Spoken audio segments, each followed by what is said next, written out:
السلام علیکم ورحمۃ اللہ تعالی وبرکاتہ۔ نحمده ونصلي ونسلم على رسوله الكريم اما بعد فاعوذ باللہ من الشیطان الرجیم بسم اللہ الرحمن الرحیم۔ ان اللہ وملائکته یصلون علی النبی یا ایہا الذین آمنوا صلوا علیہ وسلموا تسلیما۔ اللہم صل علی سیدنا ومولانا محمد معدن الجود والکرم وآلہ الکرام وابنہ الکریم وبارک وسلم صلاۃ وسلاما علیک یا رسول اللہ صلی اللہ تعالی علیہ وسلم۔ قیامت اور اس کی نشانیوں کا بیان جاری ہے، تو اس میں دجال کے بارے میں کچھ باتیں اس سے پہلے والے درس میں بیان کی گئی کہ دجال کون ہے اور دجال کے آنے سے پہلے دنیا میں کیا ہو رہا ہوگا، اس کو تفصیل کے ساتھ اس میں بیان کیا گیا۔ آگے سوال ہے کہ دجال کا فتنہ کیسا ہوگا؟ جواب: دجال کا فتنہ تاریخ انسانی کی ابتدا سے لے کر انتہا تک کے تمام فتنوں سے بڑا اور خطرناک فتنہ ہے۔ تاریخ انسانی یعنی جب سے انسان پیدا ہوا ہے وہاں سے لے کر انسان کے ختم ہونے تک جتنے بھی فتنے آئے، جتنے بھی لڑائی جھگڑے ہوئے اور جتنے بھی معاملات ہوئے، ان میں سب سے خطرناک اور سب سے بڑا فتنہ یہ دجال کا فتنہ ہے۔ آج تک ایسا کوئی فتنہ آیا نہیں اور نہ ہی دجال کے بعد کوئی ایسا فتنہ آئے گا، جس کی بڑائی اور شدت کا اندازہ اس بات سے بھی لگایا جا سکتا ہے کہ ہر ایک نبی علیہ السلام نے اپنی امت کو دجال کے فتنے سے ڈرایا تھا۔ حالانکہ دجال جو ہے وہ آخری زمانے میں آنے والا تھا، اور اس سے یہ بات بھی ظاہر ہو رہی تھی کہ نبی پاک صلی اللہ علیہ وسلم کے بعد وہ آئے گا اور ان کی نبوت کا زمانہ ختم ہو چکا ہوگا، لیکن پھر بھی سارے انبیاء کرام نے اپنی امتوں کو دجال سے ڈرایا، یعنی تم میں سے اگر کوئی اس وقت زندہ رہے تو وہ اس کے فتنے سے بچے، اور اس کے فتنے سے آگاہ کیا ہے سارے انبیاء کرام نے اپنی امتوں کو۔ تو اس سے بھی ہم اندازہ لگا سکتے ہیں کہ یہ کتنا خطرناک فتنہ ہے۔ آگے سوال ہے کہ دجال کتنا عرصہ رہے گا، یعنی زمین پر وہ کتنے ٹائم تک اور کتنے وقت تک، کتنے زمانے تک رہے گا؟ جواب: دجال زمین میں 40 دن رہے گا، جن میں سے ایک دن 1 سال کے برابر ہوگا، اور ایک دن 1 مہینے کے برابر ہوگا، اور ایک دن 1 ہفتے کے برابر ہوگا، جبکہ باقی دن سال کے عام دنوں کی طرح ہوں گے، یعنی دوسرے دن جس طرح گزرتے ہیں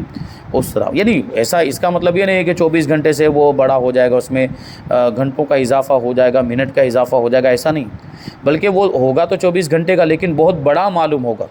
ایک دن 1 سال کے برابر لگے گا، اور دوسرا دن 1 مہینے کے برابر لگے گا، اور تیسرا دن 1 ہفتے کے برابر لگے گا، اور باقی کے جو دن ہوں گے وہ معمول کے مطابق جس طرح عام دن ہوتے ہیں ویسے ہوگا۔ آگے سوال ہے کہ دجال کی موت کیسے ہوگی؟ جواب: اللہ پاک حضرت عیسیٰ علیہ السلام کو آسمان سے نازل فرمائے گا، آپ علیہ السلام کو دیکھتے ہی دجال ایسے گھلے گا جیسے پانی میں نمک گھلتا ہے، یعنی پانی میں نمک ڈال دیا جائے تو وہ کیسے پگھل جاتا ہے، تو ویسے یہ دجال بھی گھلنے لگے گا۔ حضرت عیسیٰ علیہ السلام کی خوشبو کی وجہ سے وہ گھلنے لگے گا، اور آپ علیہ السلام دجال کو مقام لد پر قتل کریں گے۔ اب یہ مقام لد کہاں پر، اس کا تذکرہ آگے آئے گا،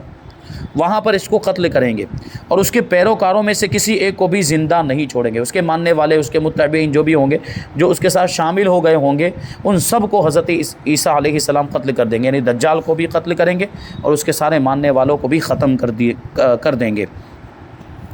آگے سوال ہے کہ دجال کے خروج کے بارے میں اعتقاد رکھنے کا کیا حکم ہے، یعنی یہ عقیدہ کہ دجال آئے گا، دجال نکلے گا اور دجال کی کوئی حقیقت ہے، یہ ماننا کیسا ہے؟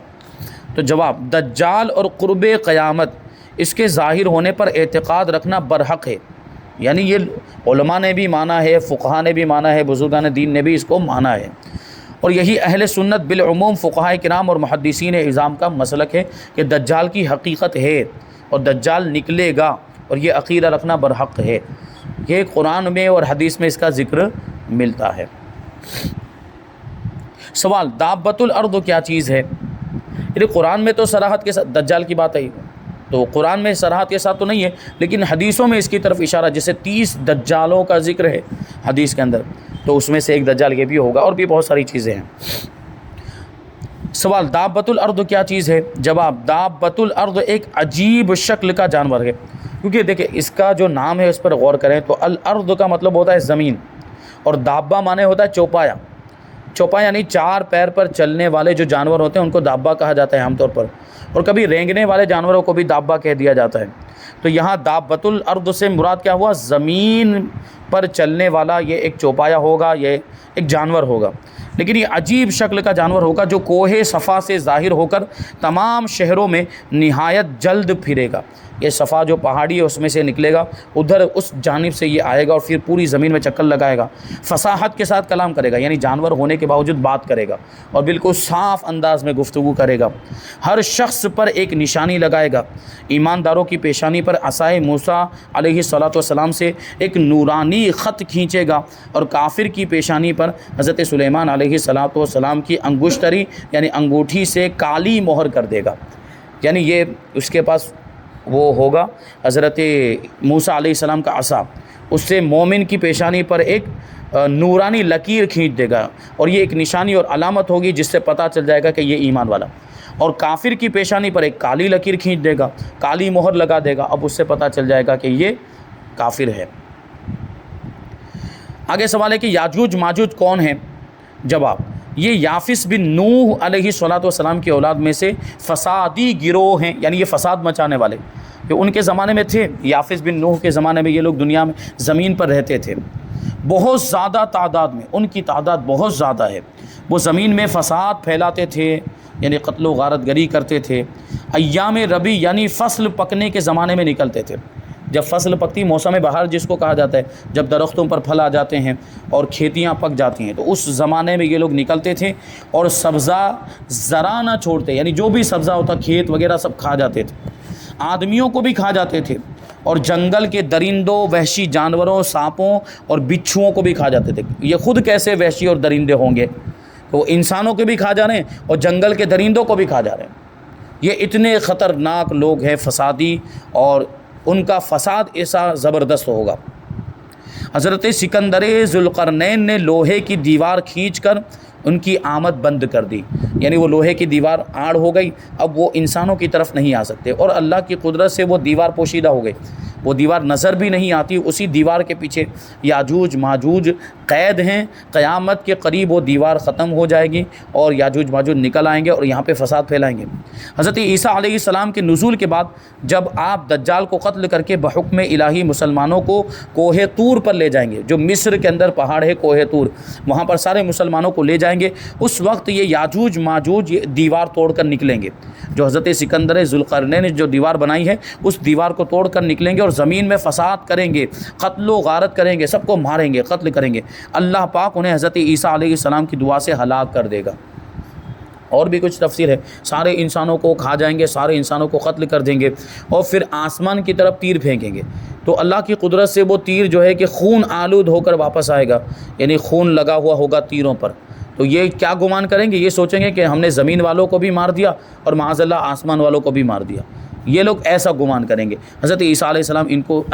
ان کے خلاف دعا کریں گے تو ان کی دعا سے یہ سب ہلاک ہو جائیں گے، ان کے بدن میں ایک بیماری پیدا ہو جائے گی جس کی وجہ سے یہ سب مر جائیں گے، اور ان کی لاشیں اتنی زیادہ ہوگی کہ پاؤں رکھنے کی جگہ نہیں ہوگی، تو ان کی لاشوں کے لیے اللہ تبارک و تعالیٰ یہ انتظام فرمائے گا کہ غیب سے کچھ پرندے آئیں گے اور ان کی لاشوں کو اٹھا کر لے جائیں گے، اور کہاں ڈالیں گے نہیں پتہ۔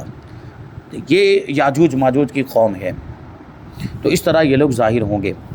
سوال، حضرت امام مہدی رضی اللہ تعالیٰ عنہ کا کچھ حال بیان فرمائیے۔ جواب، حضرت امام مہدی رضی اللہ تعالیٰ عنہ خلیفۃ اللہ ہیں، یعنی اللہ کے خلیفہ ہیں، اللہ کے خلیفہ ہیں۔ آپ رضی اللہ تعالیٰ عنہ حضور نبی کریم صلی اللہ علیہ وسلم کی آل میں سے حسنی سید ہوں گے، حسنی سید، امام حسن کی اولاد میں سے ہوں گے۔ تو امام حسن رضی اللہ تعالیٰ عنہ کے بارے میں لکھا ہے کہ امام حسن رضی اللہ تعالیٰ عنہ نے جب حضرت امیر معاویہ کے حق میں خلافت سے دستبرداری ظاہر کر دی، یعنی خلافت سے آپ دستبردار ہو گئے اور خلافت حضرت امیر معاویہ کو سونپ دی، تو اس کے بدلے میں اللہ تبارک و تعالیٰ نے آپ کو غوثیت کبریٰ کا مرتبہ عطا فرما دیا، غوثیت کبریٰ اور قطبیت کبریٰ، اور صرف آپ کو نہیں، آپ کی اولاد میں دو اور شخصیات کو غوثیت کبریٰ کا مرتبہ ملا، ایک تو غوث پاک رضی اللہ تعالیٰ عنہ اور دوسرے امام مہدی رضی اللہ تعالیٰ، کہ وہ غوثیت کبریٰ کے منصب پر پہلے یعنی غوث اکبر پہلے سب سے بڑے امام حسن مجتبیٰ ہیں، پھر غوث پاک رضی اللہ تعالیٰ عنہ، اور آخری زمانے میں امام مہدی بھی اس مرتبے پر فائز ہوں گے۔ تو دیکھیں، تو امام حسن تو غوث پاک رضی اللہ تعالیٰ عنہ بھی امام حسن کی اولاد میں سے، اور امام مہدی بھی غوث پاک رضی اللہ تعالیٰ امام حسن کی اولاد میں سے ہوں گے، وہ بھی حسنی ہوں گے، حسنی سید ہوں گے۔ اور مہدی کا مطلب یہ ہوتا ہے ہدایت یافتہ، جس کو ہدایت دے دی گئی ہو۔ جب دنیا میں کفر پھیل جائے گا اور اسلام حرمین شریفین یعنی مکہ مکرمہ اور مدینہ منورہ کی طرف سمٹ جائے گا، یعنی مسلمان اب وہیں پر رہ جائیں گے، مکہ مکرمہ اور مدینہ منورہ، دنیا میں ہر جگہ پہ کفر ہی کفر ہوگا۔ اولیاء اور ابدال وہاں کو ہجرت کر جائیں گے، یعنی دنیا کے اندر جو بھی اولیاء کرام ہوں گے، ابدال ہوں گے، ابدال یعنی جن کو علاقے سپرد کیے جاتے ہیں سنبھالنے کے لیے، تو وہ ابدال بھی ہجرت کر جائیں گے اور وہ بھی مدینہ منورہ اور مکہ مکرمہ چلے جائیں گے۔ ماہ رمضان میں ابدال کعبہ شریف کے طواف میں مشغول ہوں گے، وہاں اولیاء حضرت مہدی رضی اللہ تعالیٰ عنہ کو پہچان کر ان سے بیعت کی درخواست کریں گے، یعنی ہم آپ کے ہاتھ پر بیعت کرنا چاہتے ہیں اور آپ کو ہم خلیفہ بنانا چاہتے ہیں، ہم اپنا خلیفہ بنانا چاہتے ہیں۔ آپ رضی اللہ تعالیٰ عنہ پہلے تو انکار کریں گے،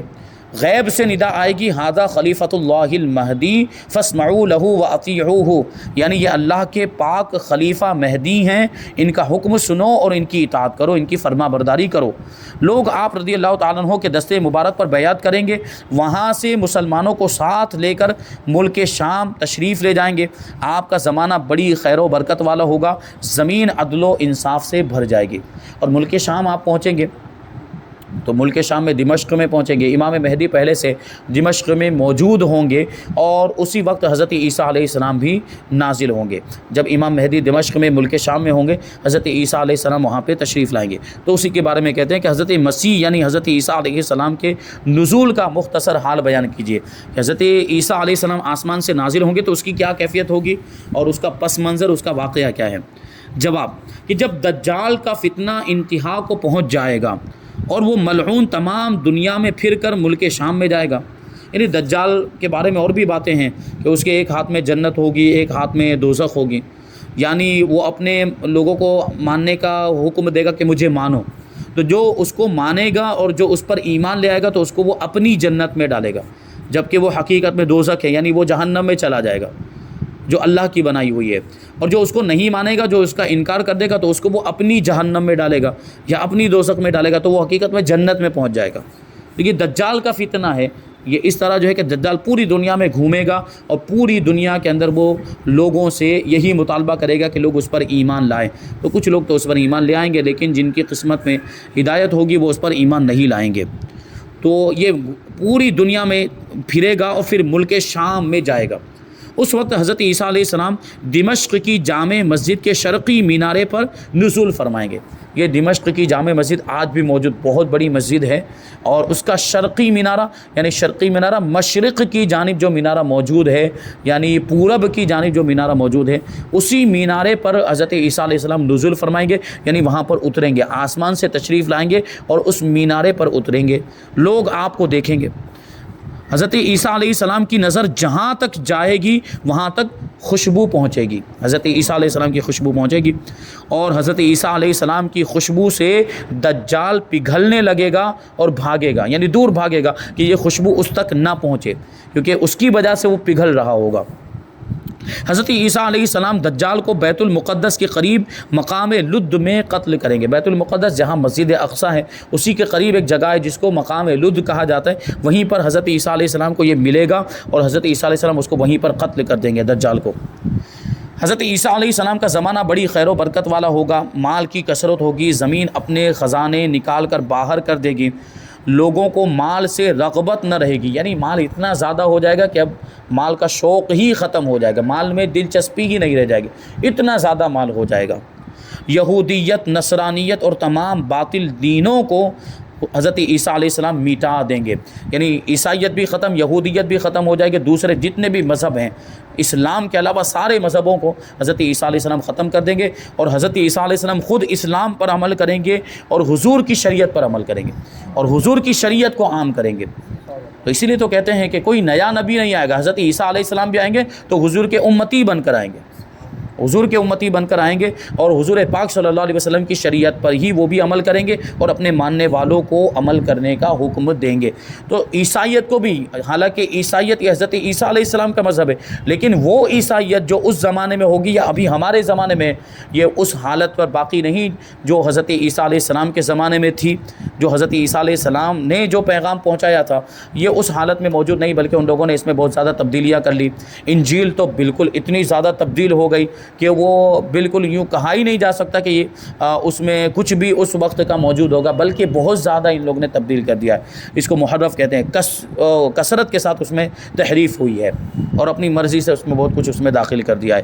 تو یہ ہوا۔ تو عیسائیت اور یہودیت بھی، کیونکہ اس میں بھی ان کے جو عقائد، یہ بہت سارے غلط عقائد اس میں شامل ہو گئے، کفری عقائد بھی اس میں شامل ہو گئے، شرکیہ عقائد بھی اس میں شامل ہو گئے۔ اور اگر مان لیجئے کہ یہ عیسائیت یا یہودیت اسی حالت پر باقی ہوتی جو حضرت عیسیٰ علیہ السلام کے زمانے میں یا حضرت موسیٰ علیہ السلام کے زمانے میں تھی، پھر بھی اس کو مٹائیں گے، پھر بھی اس کو ختم کر دیا جائے گا، کیونکہ جب اسلام آ گیا تو اب کسی اور مذہب پر عمل کرنے کی اجازت ہی نہیں۔ اب کسی اور نبی کی شریعت پر آپ عمل نہیں کر سکتے، حالانکہ وہ نبی اللہ ہی کا تو پیغام لے کر آئے تھے،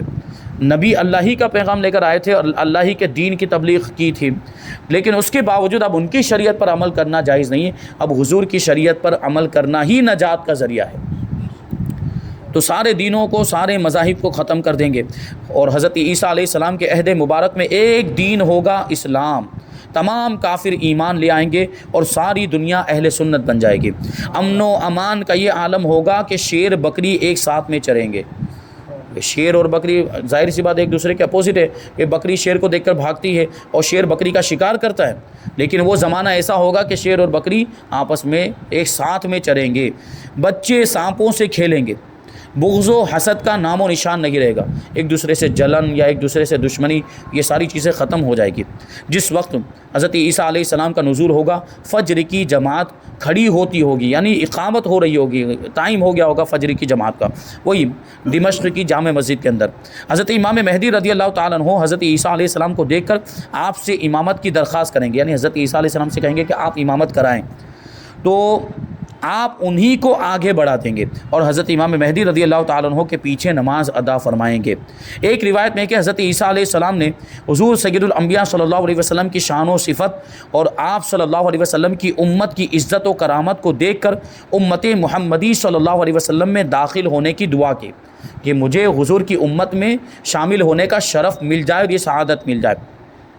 اللہ پاک نے حضرت عیسیٰ علیہ السلام کی دعا کو قبول فرمایا اور حضرت عیسیٰ علیہ السلام کو وہ بقا عطا فرمائی کہ آخر زمانے میں امت محمدیہ صلی اللہ علیہ وسلم کے امام ہو کر نزول فرمائیں گے۔ آپ علیہ السلام نزول کے بعد برسوں تک دنیا میں رہیں گے، نکاح بھی کریں گے اور پھر وفات پا کر حضور صلی اللہ علیہ وسلم کے پہلو میں مدفون بھی ہوں گے، یعنی وہاں پر آپ کو دفن کیا جائے گا۔ حضور پاک صلی اللہ علیہ وسلم کا روضہ مبارک آج آپ دیکھیں تو یہاں پہ حضور پاک صلی اللہ علیہ وسلم کی قبر مبارک اور حضور کے پہلو میں حضرت ابوبکر صدیق رضی اللہ تعالیٰ عنہ کی قبر مبارک اور ان کے پہلو میں حضرت فاروق اعظم رضی اللہ تعالیٰ عنہ کی قبر مبارک ہے، اور اس کے بعد ایک جگہ خالی ہے یہ حضرت عیسیٰ علیہ السلام کے لیے، کہ یہ آخر زمانے میں قیامت کے قریب حضرت عیسیٰ علیہ السلام جب نزول فرمائیں گے اور جب آپ کی وفات ہوگی تو وہیں پر حضرت عیسیٰ علیہ السلام کو دفن کیا جائے گا حضرت فاروق اعظم رضی اللہ تعالیٰ عنہ کے پہلو میں۔ تو اللہ تبارک و تعالیٰ نے حضرت عیسیٰ علیہ السلام کی دعا کو قبول فرمایا کہ حضرت عیسیٰ علیہ السلام نے دعا کی تھی کہ میں امت محمدیہ میں شامل ہو جاؤں اور مجھے حضور کی امت ہونے کا شرف مل جائے اور یہ فضیلت مل جائے۔ تو اللہ نے آپ کو کتنی لمبی زندگی عطا فرمائی کہ آسمانوں پر اٹھا لیا اور قیامت تک آپ زندہ رہیں گے، آسمانوں پر زندہ ہیں، اور پھر وہ قیامت کے قریب جو واقعہ بتایا اس کے مطابق آپ دنیا میں تشریف لائیں گے اور پھر دنیا میں رہیں گے، حضور کی شریعت پر عمل بھی کریں گے۔ اور بہت دوسری باتیں بھی آتی کہ صلیب کو توڑ دیں گے، صلیب یعنی جو کراس، ان کا مذہبی نشان، عیسائیوں کا جو مذہبی نشان جو کراس جس کو کہا جاتا ہے، اس کو توڑ دیں گے، اس کو ختم کر دیں گے، یعنی عیسائیت ختم ہو جائے گی، عیسائیت کا کوئی مطلب نہیں رہ جائے گا۔ اور خنزیر کو قتل کر دیں گے، خنزیر کیونکہ اسلام کے اندر حرام ہے، اور اس سے اس بات کی طرف اشارہ بھی ملتا ہے کہ قرب قیامت میں خنزیر بہت عام ہو جائے گا، لوگ کھانے لگ جائیں گے، سور،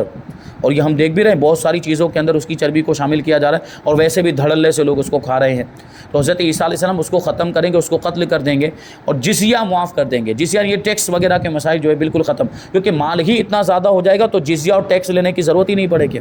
تو یہ سب چیزیں ہیں، اور بھی بہت ساری باتیں ہیں۔ اور اس کے بعد جو بہت بڑی نشانی جو ہے قیامت کی، وہ سورج کا مغرب سے طلوع ہونا، کہ سورج مغرب سے نکلے گا، پچھم سے نکلے گا تو اس کی کیا صورت ہوگی۔ اور پھر بہت بڑا سوال کہ قیامت کب قائم ہوگی، قیامت کب آئے گی، کیا اس کی کوئی تاریخ متعین ہے، اس کا کوئی سال کسی کو معلوم ہے کہ کون سے سال میں آئے گی، کون سے سن میں آئے گی، یہ کسی کو معلوم ہے۔ اور پھر حشر و نشر، یعنی قیامت آنے کے بعد کیا ہوگا، قیامت آ گئی اور پھر لوگوں کو اب قبروں سے اٹھایا گیا، تو اس کے بعد لوگوں کے ساتھ کیا معاملات ہوں گے، اور قیامت کی مصیبت سے لوگوں کو کیسے نجات ملے گی، یہ ایک تفصیل ہے۔ انشاءاللہ تبارک و تعالیٰ اس کو ہم آئندہ درس میں شامل کریں گے۔ اللہ تبارک و تعالیٰ کی بارگاہ میں دعا ہے کہ جو کچھ بھی بیان ہوا اس پر ہم سب کو عمل کرنے کی توفیق عطا فرمائے۔ وما علینا الا البلاغ۔ السلام علیکم۔